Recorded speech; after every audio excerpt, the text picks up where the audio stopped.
Imagine waking up in a hospital only to find that you will never be able to walk again. How will your life change? What will you do? Will your job be able to accommodate your new work ability? Will you need a further education? But most importantly, how will you pay for it all? Today, I want to inform you of some of the unexpected costs that are incurred with associated with having a long-term disability.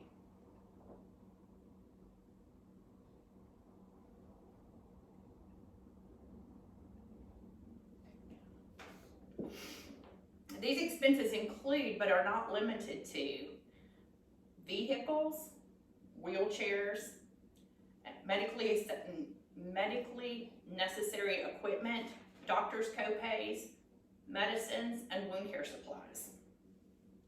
The reason that I chose this topic is because it's a topic that's very close to my heart. I'm married to a man who's a paraplegic and has been since he was 12 years old, and I've watched him overcome financial hardships because of his disability. Today I'm going to delve into those expenses, and I'm going to start with the cost of a vehicle.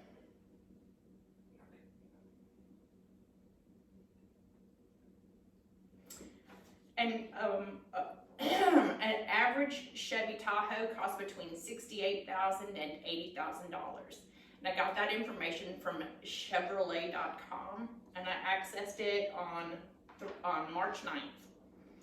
The average payment on one of these vehicles is around $550.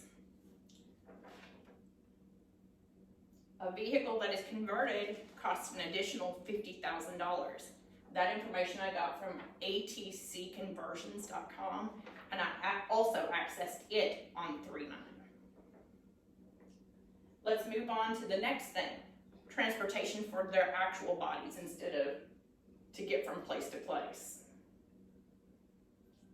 An average wheelchair costs about $5,000, and out of that, they have a copay of around $1,000. A power chair costs on average $30,000, and they have a copay of $6,000. A Hoyer lift, which is a lift that's used to put a person into their wheelchair and out of their wheelchair, costs on average $7,500, with an average copay on that being $1,500. Catheters are also something that people with disabilities need, and if you use a Foley catheter daily, they cost $6 per cath, and you need 31 a month. So that's $186 in monthly fees. Intermittent caths are also used. They only cost 50 cents a piece, but you need around 217 of those a month. And that total comes up to $108 a month. I would like to conclude by reminding you the cost of the things that we talked about. An average vehicle costs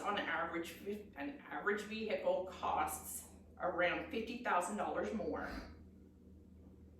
A wheelchair copay is around $1,000. A power chair copay is around $6,200. A Hoyer lift copay is about $1,500. Finally, the combined price of the catheters are around $294 a month. As you can see, it's expensive to be disabled. Many people fall into poverty as a result. I'm going to read a quote from this, and I'm going to read it from my paper so I don't miss any words on it, and I got it from the National Disability Institute.org, and I accessed it on 3/9 also. The direct quote is, a disabled household needs about 28% more income to maintain the same level as an average household, or $17,690 more income to maintain the same standard. Many means-tested public benefits in the United States impose asset to income limit, but do not take the additional cost of disability into consideration. The result is that many people with disabilities may be viewed as financially able and thus denied assistance even though the reality of their extra disability-related expenditures places them in a tenuous financial position. I like to finish with a quote from Lou Holtz. Show me someone who has done something worthwhile, and I'll show you someone who's overcome adversity. Thank you. Good.